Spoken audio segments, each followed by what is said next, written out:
Hello and welcome to the Clayton podcast, where we explore the art and soul of architecture and explain why the world looks the way it does and what we can do about it. Today, I have on Joe Himali, who's a Washington, D.C. based real estate broker and also a content creator.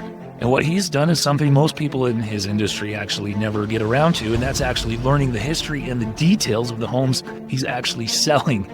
And he has a wonderful channel where he talks about a lot of architectural history in a way that we don't really see that often. We had a fun time talking. I really enjoyed it, and I think you will too. Let's start the podcast. Today, I'd like to welcome Joe Himali to the podcast. Thank you so much for being here. It's truly my pleasure. I'm so happy to be invited. Yeah, we're going to have a fun conversation. So if you've run across Joe's content, you'll know that it's essentially branded by a suit and a smile. You're going to learn some architectural history and feel good while doing it. And that, Joe, I just want to tell you, I was introduced to your content while I was scrolling through looking for some like interior fireplace stuff as we were just trying to find some design. And you came up and your introduction, I was like, this should be interesting. This guy sounds like a character. And then you explained in detail the iron plate that goes in front of the fireplace in some of these historical homes. And it was the first time anyone's ever explained to me what it was or what the name of it was. And I'm a licensed architect. I think I'm pretty decent at history, but I had a realtor explain to me this little aspect of it, and I was so fascinated. How on earth have you gotten so interested in the details of architectural history? Well, I think it all starts from the 1980s. When I was a kid, I used to watch This Old House all the time. There's a particular episode with Bob Vila when he was still there. It was probably the second season, and he went to an architectural salvage yard, and he was walking through and showing all these little pieces that he found through the salvage yard. And I thought that I was absolutely floored. I was so excited and interested in it. And so that's what sort of the initial start of it was. And this was particularly true for me because my parents had bought a house that was built in 1972 in a sort of modernist style, and which is not my style at all. So the idea of seeing all these Victorians and all these details and arts and crafts materials, it just really inspired me. So that was where it all started. Then as time went on, I watched This Old House religiously, so I could always learn more about old houses. After graduating from college, I opened a toy store, and I did that for a number of years. But that is ultimately not a very successful way to make a living. So after closing the toy store, I thought, boy, I really like, houses. So I should probably go into real estate. And so I went into real estate. And when I started in real estate, I started with the idea of doing historic properties. And that was really important to me because that's what really, gets me excited and makes me want to go sell property. I sell everything. I sell modern, I sell anything somebody wants. But what really gets me excited is to find historic homes. So that's where I got and started in real estate. But how I got started making those videos was that I had actually brought my daughter, who at the time was 14, with me to a Who's Who in Luxury Real Estate conference in Luxembourg in Europe, sort of bring your daughter to work day. And we were at a table with all the top brokers in Europe, and I'm sitting there, and my daughter says, "Oh, my dad would never go on TikTok or do videos because he'd be too embarrassed." And I'm like, no, I'll definitely do that. So I promised everybody I'd start posting videos. I did. And so the first video I posted was about a call button on the floor of a house. And that call button was used to, let the cook know when it was time to bring in the next course of a meal, etc. But those little details are what I find fascinating. And it's just constantly doing research on it and constantly coming across that and talking to interesting people to learn more about options for cool things in homes. Mm-hmm. So you got started into this whole TikTok, this whole influencer thing, as we call it today, because of peer pressure from your daughter. Well, I'm not sure it was peer pressure as much as pure spite, because I was not going to let her say, that I couldn't do something. And I will say, in a more charitable way, I think that it was also to show my daughter that you should not avoid something because you're a little bit nervous about doing it. because honestly, I was very nervous about doing it when I started. And when I look back at my initial videos, I cringe at how they were. But you know, you got to start somewhere, and that's okay. You gotta start somewhere. I I've watched a good amount of your videos, and because some of them are focused on real estate, some of them are focused on little architectural details. Is there one that you like more than the others in terms of like making different content? Um, I think my favorite thing is to really nerd out on little details about things. So for instance, recently I was working with a company called Durable Restoration here in Washington area, and they do restorations for historic properties. And I was talking to a gentleman, Benjamin is his name, and Benjamin Karan, and he is a mason who specializes in historic bricks. And I spent probably 2.5 hours talking to him about historic bricks and doing repointing and masonry and how to construct the lime mortar that he had to recreate from clamshells and all that sort of stuff. I mean, I just love doing that sort of stuff. Getting super, super into the details is what I find fun. The other type of video that I really like to do that I find personally enjoyable is discovery videos where I discover the unexpected and the unknown and sort of revealing things that people wouldn't know. Just recently, I did a video about a fort in the Bahamas called Fort Montague, which was the first site of the U.S. Marine Corps doing an amphibious landing. That was in 1776. And then you learn about the commander of it, who actually was a terrible person who ended up, who had been in the slave trade as well. But the person that had backed him previously was the guy who founded Brown University. And you're like, how did that happen? You know, so I went to the Bahamas and then I end up learning about Brown University and the founder and learning more about him. So that sort of stuff for me, it's this unknown connections. That's what inspires me. That's what I find the most fun. So I want to go back to bricks. But part of this whole thing is like the art and soul of architecture. That's what this podcast. What I'm trying to do is figure out who has a message to carry about why the world looks the way it does and can really get into what you're saying, the nitty gritty and the details, because those are where stories come from. Architecture exists within the stories of human beings. And so you can't really take the humanity out of humans. You can't take the soul out of what we make. And so when it comes to like this putting in the oyster shells and creating the lime and those types of things, where do it obviously connects to your soul. What can you pinpoint exactly what it is that just reaches you and that doesn't reach other people, and how we could reach more people to be like, hey guys, some of this old way of doing stuff is probably the best way of doing stuff. Yeah, that's an excellent question. So a lot to unpack there. Yeah. The first comment that I have to make is that I think that if you look at the modernist movement, their idea was to remove the soul out of everything and make it a machine for living, as they say. So I personally am not a big fan of that. Although, you know, when you know more about it, you understand where they're coming from and you can respect it. But I think for me, the way to get people interested and the way to connect more to the humanity of it is the realization that I've had, which is that people get excited about what you are excited about or are interested in what I find interesting. So that is really the key. The number of people that have made comments when I've done things like when you started, you mentioned the summer front on the front of a fireplace, the metal piece that would be put in front of a fireplace.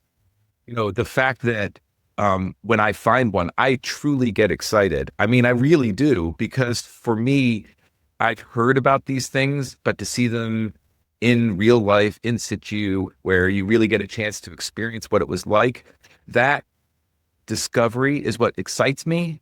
That seeing it in its context excites me. And then when I explain that on camera, people get excited too. They're like, oh, that's really cool. That is cool. I would never have thought that I could be excited about, you know, a summer front on a fireplace or clamshells in a brick mortar. And then they look at brick walls and like, oh, I had no idea that you could look at a brick wall and know more about a building. So that's pretty much the way I think that you get people involved, is by being excited and explaining things and genuinely being excited, because I think there are a lot of people that you can just tell immediately that they're just uh, putting on a show. But for me, it's not a show. Yeah, and I think people can sense it. People can feel it. And that's one of the things that drew me to you and your content is like, this guy's not faking it. You can't fake this. It's like I love the cheesy smile. I love the hi, I'm Joe Himali smile. And it's like, Right. but the enthusiasm behind it is it's visceral. You can feel it. And and the question of that is how important. So people who begin to see these things, it's almost like the scales of our eyes are falling off, and it's like we're seeing reality as it truly is, and like, oh my gosh, so that's why I feel this way in this place because of, and you've just helped someone understand the why behind their feelings. It's almost like therapy in some ways. But how important is it for someone to actually see the thing in real life or experience it in real life versus just on video? What does that do to someone? Well, I think there are two parts of it. One is that they have to first understand what it is they're looking for. And then when they come across it, that's when people really get excited. So I'll give you a quick example. I was at a conference recently in New Orleans. And when I was there, I was talking about social media. And one of the posts that I made was about ingle nooks, the structure around the fireplace, and usually found in arts and crafts movement houses. And it was a segment that I'd done about it. And, I get excited about ingle nooks. And so I gave this speech to a crowd of about 250 real estate agents. And then immediately after my speech was the property tour, because at this conference, everybody goes and sees properties. The very first property we saw had an ingle nook in it. And suddenly everybody walking and go, oh my God, there's an ingle nook. And I thought that I'd planned all this and that I had master. It was complete coincidence. But the number of people that immediately went and sat down on the benches, I'm like, this is where I'd sit, and it keep the warmth, and they did, you know what I mean? And this has reference back to the arts and crafts movement and William Morris, and they were having all these conversations that really brought it all home to them. So I think there's a two-step process. One is to expose people to what it is they need to be looking for, and then their moment of discovery when they find that is what really solidifies it and will put a burning memory in their head.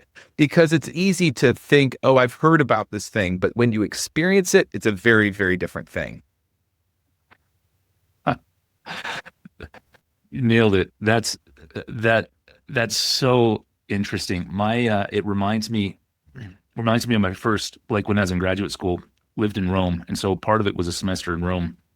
And so you're studying all this stuff in your Roman history class, and then you're experiencing it for the first time, like live, and walking around these spaces, and you just can't believe it. And it's not just it's like novelty mixed with anticipation, and it's better than Disneyland. Yeah, because it's not just entertainment, it's education that's entertaining, and you discover something about yourself, the world around you, and you get connected to history. I think one of the things I love is you have some good merch, and one of the things you have on one of your bags, I think, is history shared is history saved. Yes. Where did that phrase come from? Tell me about that.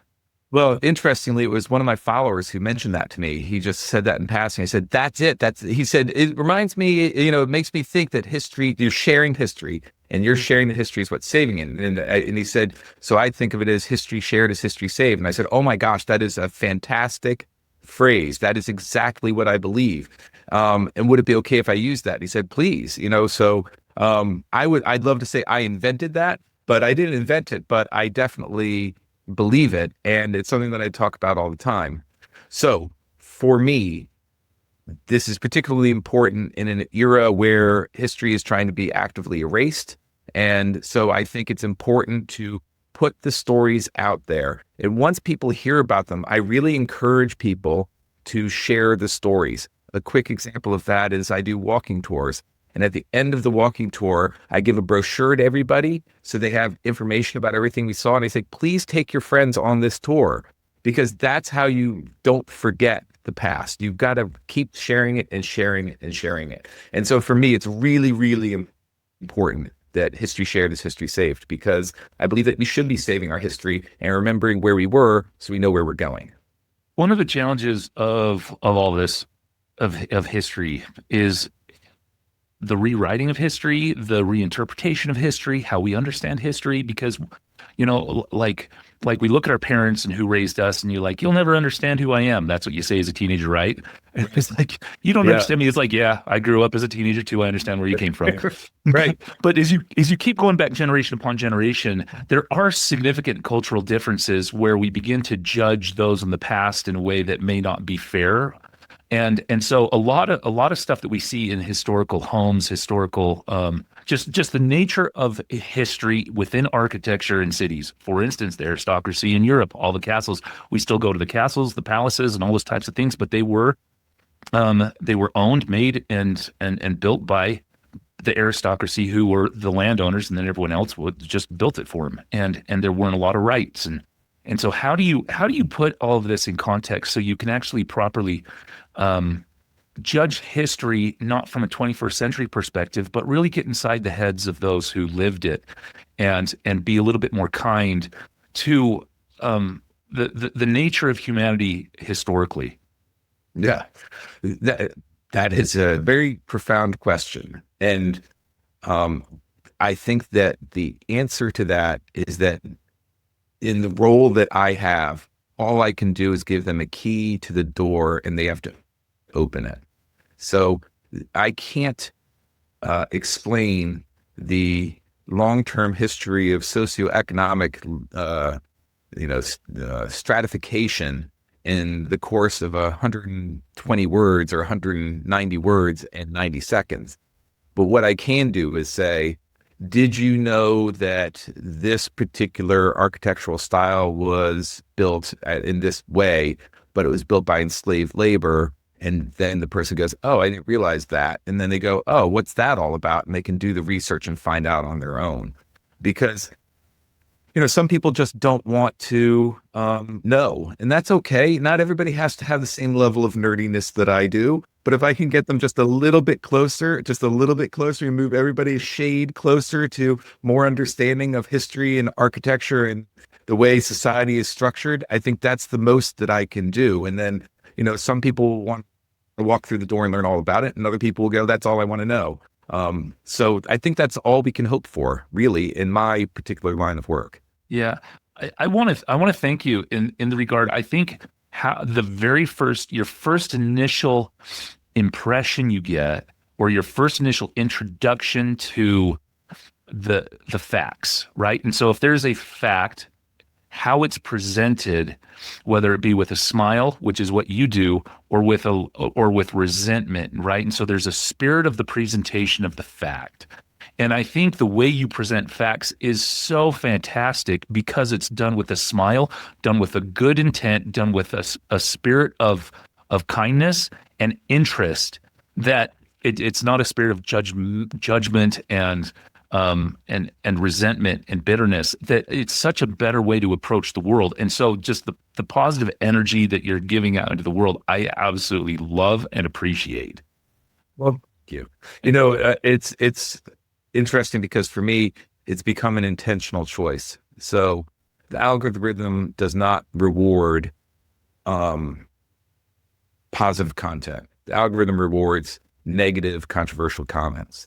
So when I started, I would make a comment about things. For instance, I had a video that I did early in my career, and I went into this house, and it was very poorly done flip. In fact, in the primary bedroom shower, they had an HVAC vent in the floor of the shower. Surely you took a picture. Have you taken a picture? I did a whole video about it. Oh, I did a video. video. Oh, I Yeah. need to see it. I need to see I did video. one about it. And, I'm just like, so supply in the floor of the shower, which of course the water's going into the shower. HVAC system. So my video is, can you believe this ridiculousness? This is terrible. And the video did very well. So at the time, my typical video at that time got 800 to 1,000 views, got 90-ish thousand views. And I was so excited because it had done that. About 5 days later, I got an email from the owner of the house who said, despite the fact that you lambasted my house and told everybody it was terrible, I still sold it. And that was to spite you. And I was like, oh my gosh, I hadn't really thought about this comment, which is very funny to me and to an architect and anybody who's rational. It's very funny. It's like, this is absurd. But for the person, this could have negatively impacted the ability for him to sell his home and move on with his life, etc. So it was that moment that I thought, oh, this is what I do has real world implications. By the same token that people look at influencers and think that I'm not a real person, they think I'm just sort of a person behind the screen. Yeah. And that I don't have feelings and I'm not a human. By the same token, when you're an influencer, and you're doing this, you have the same feeling about the subject matter you're covering. It's sort of not real life. You don't really think about the consequences. That changed my perspective.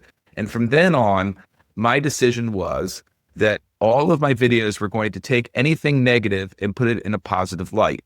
And an example of that would be a lot of agents will do things saying, when you go down to a basement, look for these red flags.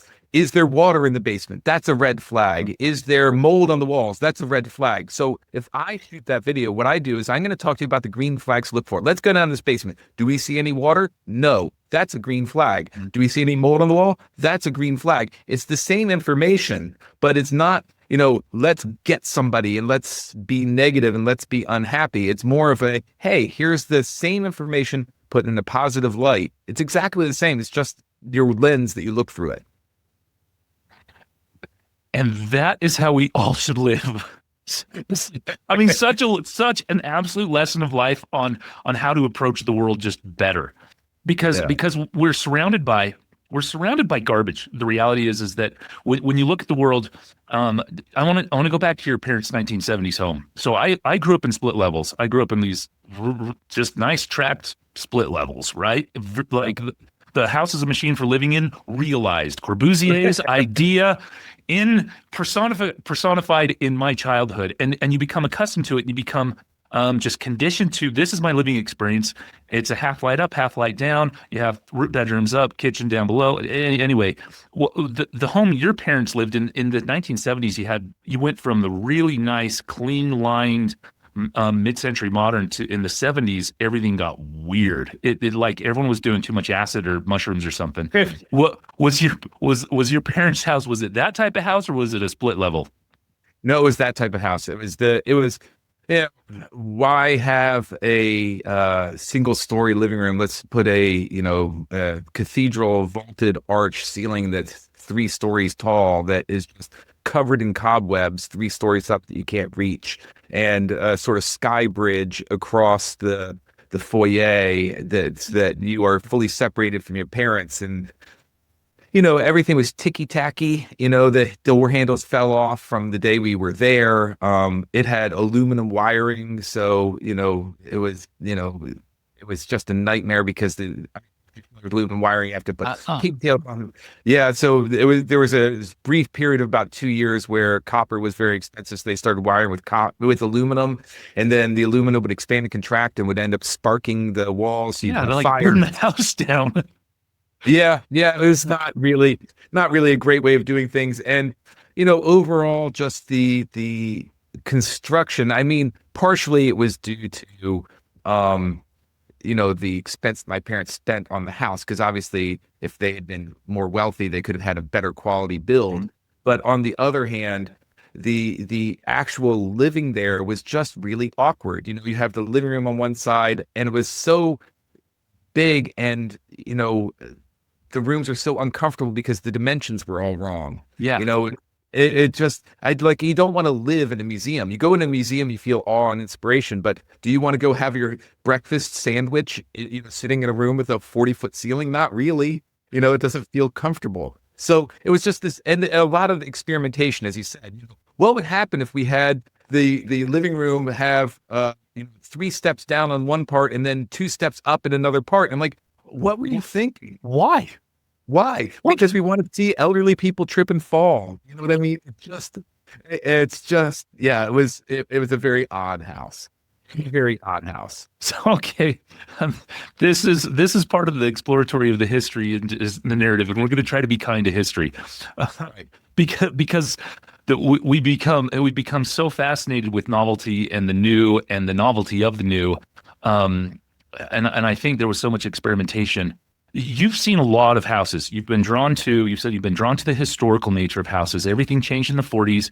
We went to mid-century modern, then the 70s were something, then a transition to the 80s. And one of the things I don't think people fully understand is all the construction materials changed in that 30-year period of time, from using natural materials to using these engineered materials. And the first versions of those engineered materials were honestly garbage. And we can talk about materials as being garbage, but Right. that's one of the issues is that the houses feel like garbage because they were made of garbage. Well, well, and I think it was the first time where people realized, the just because something is new doesn't make it better. Hmm. Uh, because yeah, and honestly, a lot of the stuff that was used before that turned out to be terrible. For instance, you look at the 30s when they started using asbestos, you know, it's a miracle fiber. And And other it's a than the natural fact material. It's a it's natural a material. you're right. Yeah. And other than the fact that it kills you, it is a fantastic material. It's highly durable, abrasion resistant, fire resistant. I mean, again, other than the fact that it causes, mesothelioma, it's a fantastic material. But I think it was the realization that when you had been going from natural materials that people had been using for centuries, where we knew all the negatives and positives of them, to then have this incredibly rapid succession of things that seemed like it'll always be better. I think that was that disillusionment that people have. I think that disillusionment with material, with politics, with so much in life sort of coincided with that. And I also think, for instance, now, the 1980s, the architects were very excited about, things other than 90-degree angle walls. Let's do 35s and let's do 48 degrees and let's have curved walls, which, again, it's really interesting and it's sort of a new experience. But the reason why people didn't do that for centuries was not because they were incapable necessarily, but more because the reality of living there is not as fulfilling as people had hoped it would be. And what's interesting to me is now when I do videos about the 1980s, which I grew up in the 80s, and Same here. you know, Gen Z looks at it like, oh, this is so cool. Look at the cabinet. You've got melamine cabinets with a little oak strip at the top. That is so cool. And look, it has a popcorn ceiling. I've heard about these, but I've never seen one in real life. This is so cool. And you're like, wow, wow, okay. You That's know, that just says how old we are now, Joe. yes, yes, yeah, but they really get excited. I mean, those videos do well. And occasionally you'll find a real time capsule 1982 place, which has the little pinstriped walls with the little, dusty rose flowers and stuff. And you're just like, oh yeah, I remember those days. And that was hot. And the youth today think it's amazing, which relates back to my parents. And they look at me growing up in the 70s with such disdain for their architectural choices. And they look back and they're like, and I would look back at things from the 30s and think that's so cool. And my parents would go, that's what old people live in. Why would you want to live in that? I'm young and cool. And I'm like, no, you're not. You're my parents. So therefore you're old and gross, because that's how kids always feel about their parents. I, wa- let's explore this idea a little bit more, because I think this is really critical in understanding real estate and just housing markets and how things change. Is this pendulum swing from generation to generation? Yeah. Because it is absolutely true. You grew up, you think your parents are not cool, and so I want whatever my parents aren't. And then it's like if I can go back even one generation further than that, then it's like, oh, now it's ancient. Now that's really cool. And Yes. and Yeah. and so when you look at that, historically, let's go back to the 1800s, and you have all of these different styles of the Victorian age. And Right. what's interesting is architectural historians will qualify houses or quantify houses in terms of the architectural details to separate everything from each other. This is a Spanish colonial revival. This is a Gothic revival, a classical revival, a Greek revival, and they have all these different revivalist styles in the 1800s in the Victorian age. Plus your high Victorian homes that look like birthday cakes, Right. wedding cakes, more like, and and then we have this transition that happens. And what's interesting is when we look at those, we look at all of those styles and think there was a uniformity of construction techniques, of style, of all of this stuff, when there really wasn't. And Right. so we think of today as like, oh, I can tell when that was built, that was in the 70s, or that was the 80s, or that was the 90s, because the styles just cycled through so fast. When Yes. when we look historically, would you say that the styles cycled as fast or at a slower rate? Or how would that relate to how fast we go through trends today? Well, another profound question. I think that it's the nature of society now that things just move much more rapidly, just because technology advances, and as people specialize more and more, we'll see more uh, diversity in style. And part of that also is, as you go through time, you can always reflect back on previous examples. So in the 1950s, they couldn't reference split levels because there hadn't been split levels. But now when we do architectural style, we can reflect back on the things that were built in the 70s and the 60s and the 50s and the 40s. But at each one of those times, they couldn't do that. And you think about 100 years from now, people will look back at the architecture we're building now and go, oh, this was a style. The question you asked raises an important thought that I always think about, which is at the time Art Deco was being built, they didn't call it Art Deco. That is a style that was put onto it in the retroactively, where it was, referencing back to that art show in Paris. They're like, that was the origin of this, and that's where Art Deco comes from. And here's a thought experiment that I think of frequently. Right now, there's a big movement towards the eco construction, LEED certified, and there's a very particular style to it. The big glass walls, glue lam construction, or all these sorts of things. And there's no term for it that's being used now. But I promise you that in 30 years, people are going to reflect back and say, oh, that is this style. So you and I can define that right now. Come up with the word. Let's do it. Right, exactly. Like Art Echo is sort of one of the things I've thought, like, or Art Eco, you know what I mean? Oh, yeah. But there'll be a name put onto it. But we are seeing things accelerate more. It's diversified more because there's more to reference. And as people have more access to knowledge of architecture and things like that, I think that people can, if they choose to, appreciate it more. And what I mean by that is, in the 1980s, if I wanted to learn more about architecture, it was literally like, go to the library, get a book, ask the librarian who may or may not know about architecture, send me over to the architecture section, and I randomly pull a book off a shelf, and maybe it was a serendipitous aha moment, but more likely than not, I couldn't dive deeper and deeper in. Whereas now you can go on, especially with the advent of AI, and just ask, Claude or ChatGPT, what is, Victorian architectural style? And then they say, oh, here's, 7 styles. And you go, well, tell me more about Italianate. And then it goes deep into Italianate. And you're like, tell me more about Andrea Palladio. And then you go into Palladio, and then you go back to Roman ruins. And you're like, oh, and you can go into such depth so quickly that I think it gives people an opportunity to have a broader knowledge base than they would have 50 years ago or 20 years ago, even. But I don't know if that exactly answered your question, but that's my thought process. I think that's super important, and it begins to explain the world like today, because when people come to me to do a home, a building, whatever, I consult on major developments. I do people's garages and barns. It's like that's the scope of the work that I live in. But everyone comes to me and says, I want something timeless. That's the word of the day. Yes. When people come, it's like, I'm sick of the trends. I'm tired of the trends. I'm tired of the tech. I'm tired of everything. I want to get back to nature, and I want something timeless. I want natural materials.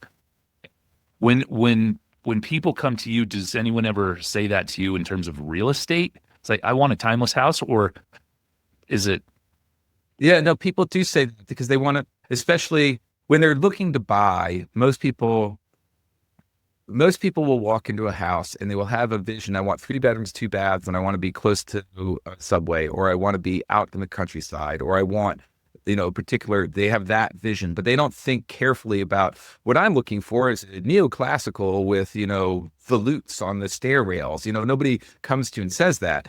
But when they walk into a house and they feel it for the first time, they're like, oh my gosh, I love this volute at the end of the newel post and how this rail goes up, and look at the balustrade. And this is really what's turning my key, and I'm really excited.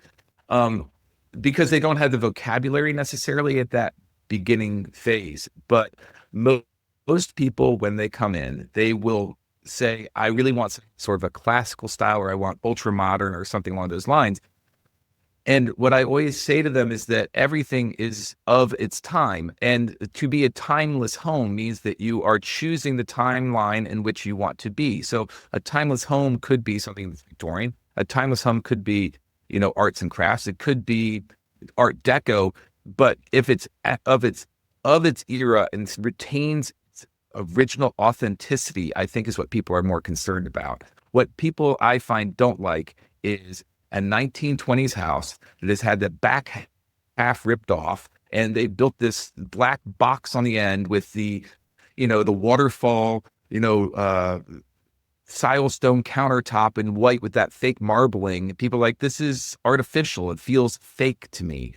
And yet those people 40 years from now will look back at that and go, I want to have a house of that era, and they'll be excited about it. They just want the authenticity rather than necessarily the history. They want it to be timelessness. Is really more of choosing your time, I think. how, in terms of general real estate markets, you're in the world. I'm not necessarily in the world. I create the world, not sell the world, right?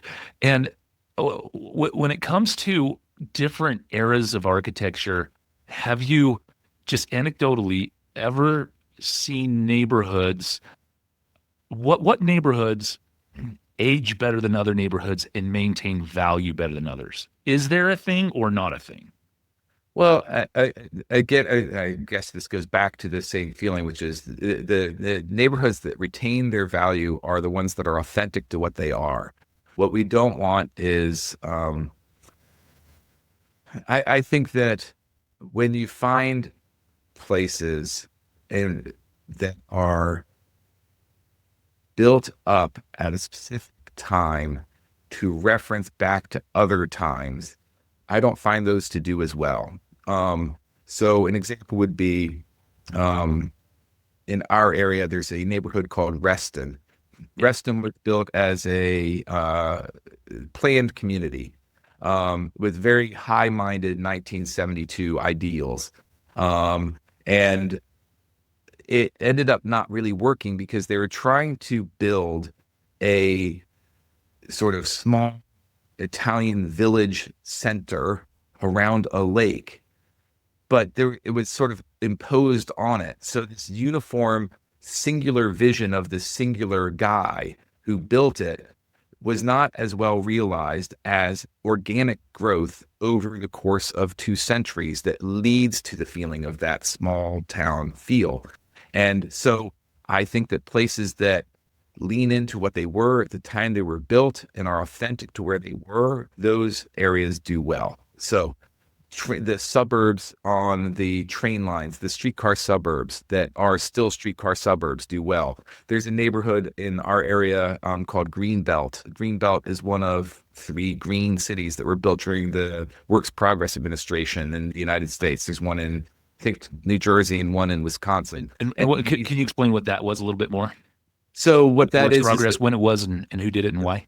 Okay, so it was in the 1930s, and it was built by the Roosevelt administration in the New Deal. So to sort of get out of the Great Depression. So the idea was to take people that had been living in rural villages that did not have access to things like electricity and stuff, and build a utopian-ish kind of community around it, which By the way, I do realize now immediately contradicts what I just said about Reston. But the difference between Reston and this is that Reston was to take a Italian village and make it out of pure concrete, whereas Greenbelt was a movement of Art Deco design, and they really thought carefully about all of this in a Deco style.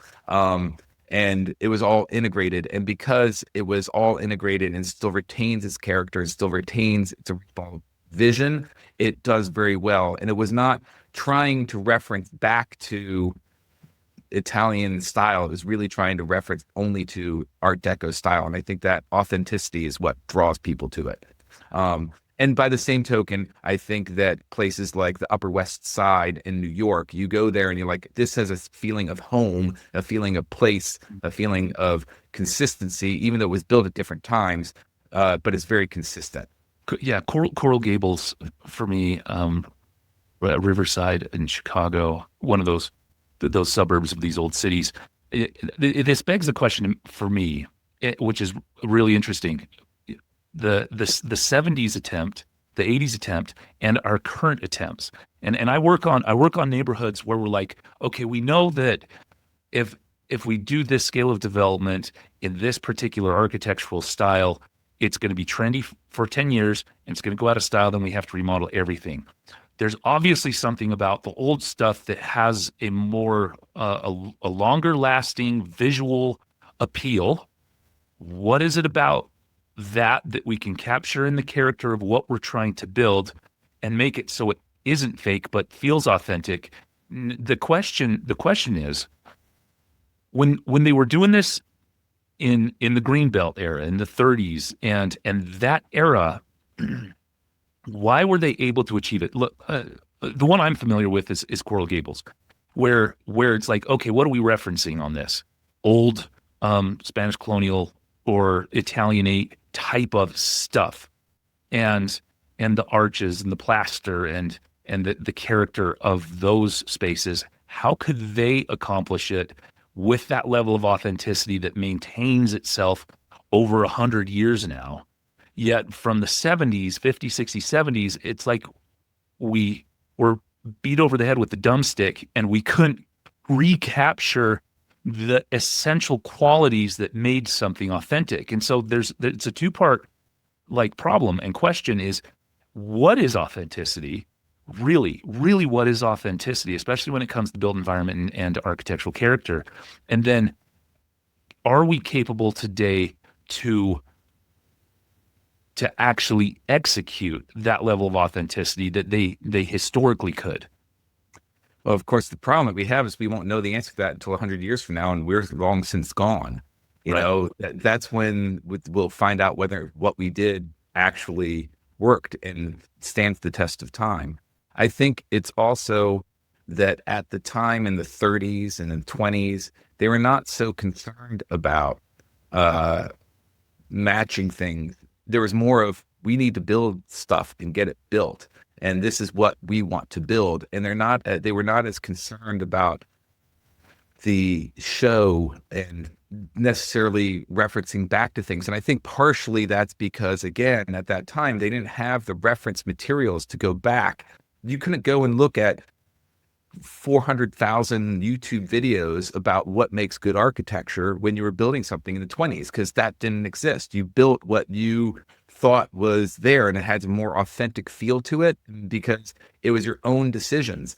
I also think that when you built previously, there was less standardization. You didn't just go to Home Depot and buy, there's a certain number of sinks. There were many more small manufacturers. There was much more regionalism. There was much more diversity in, ironically, I think there was more diversity in opportunity then as compared to now, because now they're, Kohler, nothing wrong with Kohler, but, when people think I want a high-end bathroom, it's like Kohler or toilet. Toto is the toilet I'm going to buy. And, there's not a lot of small manufacturers, a guy who's making 40 toilets a year in my town that's putting these things in there. So I think that sort of uniformity and the fact that new urbanism is the same everywhere, Mm-hmm.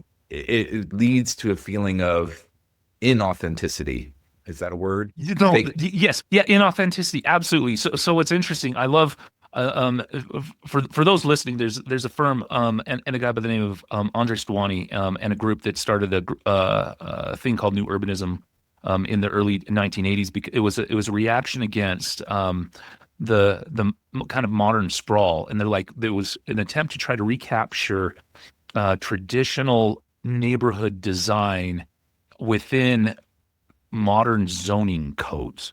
And Right. and what's interesting when you go to enough of them, because it stems kind of from a singular philosophy or mind, it's exactly what you said. They all feel pretty similar wherever you go, and they don't have the regional context. Whereas if you go and you say, I'm a traditional urbanist or I'm a traditionalist, then it's like, okay, what is it about like Alexandria, about the blocks, the block configuration, how that actually influenced what was made, and all the different cities that there's the street configuration and the bones that then the architecture was put on that really generated the character. Charleston feels different than Savannah, feels different than Alexandria, feels different than Philadelphia. And Yeah. and it's the foundations of the street network. And it's not it's not necessarily the the cool design that we did where it all comes to this central plaza, but it's just the slight variations of how wide that street is and what type of building went on that street. I agree 100%. I think it also, as you're saying that, the thing that came to mind was, zoning codes are pretty universal, and the street codes, the requirements for streets and how wide a sidewalk is and the depth of a curb, and everything has to have a curb cut, and it all needs to be the same. All of these, which ultimately are for the best in many ways, leads to uniformity. Making sure that there's a certain radius on the corners to make sure the cars can make the turn, and making sure that all the street lights have the same.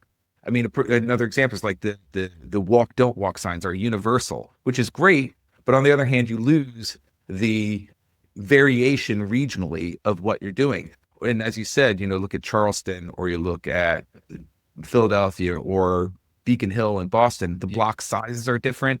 The widths of the sidewalks are different because the zoning codes at those times were all different. And now we end up with, podium style architecture, the concrete floor and then 5 stories above it, because it's more easily done and it meets with all of the codes across the United States, and they don't have to think.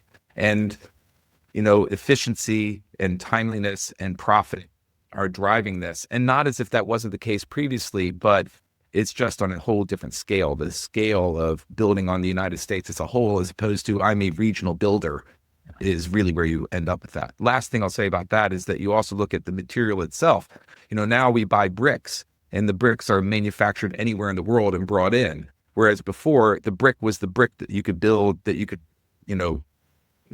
kiln in your area. You'd have to find your own mud in your own backyard, and that's the color of the brick you're using, not because you found that in the catalog and you thought that's a cool color. It's because you didn't have a choice, and you were going to be building in that color of brick because that's the color of bricks in Alexandria. That's the color of bricks in Charleston. You don't have a choice. And I think that makes people think differently. Oh, but there's so many directions to go, and we're nearing the end of our time. Um, the let's sum up this, and then let's talk real estate in its current state for the last 10 minutes, and talk to those who own real estate, and then talk to those who are up and coming, and what can we do about it? Because once again, the podcast, what we want to do here is explore why the world looks the way it does. And I think what we've done is we've just opened a door. We haven't given anyone a lot of the answers, but we've opened a door to be like, hey, here's some of the issues. Here's the why of some of the issues, and why the world really does look this way. And Right. regionalism and mass manufacturing, huge issues, and there's benefits to it, but huge drawbacks to it. Exactly. And it's our choice to determine what kind of world we want to live in, and how we want these things to just be implemented in our region, and localized decision making at your city level, your municipal level is where you can have the most impact, Exactly. to make your village, your community look like it has a sense of place. Um, Current real estate, Joe, right now, I think um, when you type it in, what are the biggest hot topics? Affordability. Yeah. What DC's always been unaffordable. What happened to the rest of the country? How to get? I was like, oh, let's. And then is there hope for Gen Z? Can they actually afford a house anywhere? What's got to happen? Well, it's not easy. I mean, candidly, the thing that's happened in the United States is that uh, there are certain areas that have strong economic growth and there are areas that do not. And the areas that have strong economic growth are very expensive and very difficult to buy into. New York, Washington, D.C., although recently that's been more affordable, but Silicon Valley, San Francisco, Los Angeles, the areas that are the winners in the economic competition are very expensive because everybody wants to move there. You have other areas in the country where you could find things that are very affordable, St. Louis or Detroit. Um, and those areas, because of the lack of economic vitality, and this is, please don't kind of see this as a dispersion on either St. Louis or Detroit, but those areas don't have the economic vibrancy that you're seeing in other areas. They're trying, they're growing, but they're not growing at the same clip that you're seeing in other areas. And so in those areas, you could find things that are affordable. But the issue is that a lot of people are like, I don't want to buy somewhere where it's affordable because I want to have more economic vitality in where I want to buy. So the more economic vitality you have, the more expensive it's going to be to buy there. So what do you do? The short answer is most places have home buyer programs to help you. Because I'm licensed in Washington, D.C., in this region, I know the programs here well. I don't know them for the rest of the country. Pretty much everywhere has programs that will help you buy. The reality of those programs is that they are awkward, cumbersome, slow, and difficult. And if you want to buy, you have to go through those programs. And it's a gigantic pain in the rump. I was going to use a different word, gigantic pain in the rump. I dated a woman who was from Southern California for a long period of time. She was a single mom and, had her baby when she was young. And so she was really in a bad spot and trying to buy a home. And she went through that California home buyer program. It took her 3 years of constantly searching to find a home. And who has time for that? I think it's where the problem is. But she spent the time. And because she did that, she'll be able to retire now because she bought the program. She had to be in the house for 25 years. And now she can sell it at market rate. She went from buying a home that was significantly below market rate with some unbelievable financing options to now being able to sell this place for enough to be able to retire. And is that fair? No. Is that right? No. But if you're young and you want to do it, you can do it. It's just incredibly difficult and time consuming and unfair. But you can do it. It's just hard. Last thing I'll say about that too, I think that the expectations of people have increased over time. If you look at what a house was that my grandparents would have been thrilled about, a 900 square foot ranch with one bathroom and one kitchen that was the size of a closet, and they were like, "My gosh, I've made it." You could buy things like that for an affordable rate. And please don't get me wrong. I'm not saying that the youth are wrong for wanting better. But it is more expensive when you want a bathroom for each person and you want 3,000 square feet and you want a bigger kitchen that's open plan. Those things are expensive and it's not fair. I mean, life should be, but it's not. And so if you're going to start out and you get on the property ladder, you're going to have to find something that needs work, do the work yourself, or work through one of these programs that gives you money, or just be rich. The easiest solution is be the child of a billionaire and the problems are solved. But I have a lot of empathy for the youth of today trying to get started, and I work with a lot of these kids. I just sold a house, literally closed yesterday, on a young couple that one of them is an influencer. He's literally an influencer. That's his job. His wife works in the government, and they bought a little house not in the neighborhood they want that needs a lot of work, and I feel a little bad for them because even when I was growing up, which was not that long ago, but even when I was growing up, it was easier than it was on these two. But they did it, and they're on the ladder, and they'll grow from there. Yeah. It's hard. It's hard. But there's hope. There is hope. There is hope. I mean, the reality is, if you start learning about it and you start looking carefully at things, you can make it happen. People just have to choose where it is they want to put their focus. A lot of people today are more interested in focusing on their careers for the long run and renting, so they have more flexibility than they are in buying. And I think ultimately it's to the detriment of our country, because if we can't get people on the home ownership ladder young enough, it's just going to be more and more difficult, and it will become more and more consolidated among some, Fortune 100 company in New York that's renting out all the houses in the United States. And that does not, in the long run, bode well. Yeah, fundamentally, a society is better when people own a piece of the community that they are directly tied to because you're invested. That's exactly right. And you care what's going to happen. If you're just a renter and it's like leasing a car versus owning a car. Oh, well, I missed the oil change. Oh, well, it doesn't matter. It's not mine. Yeah. And then, you end up in a situation where it's really just an extractive process where they try to extract as much profit off the rent as they can, as opposed to investing in your home for the long run. Yeah. It's very easy for me to be preachy about this, but I'm passionate about it. I do work with a lot of people that are starting on their property ladder and starting on this process.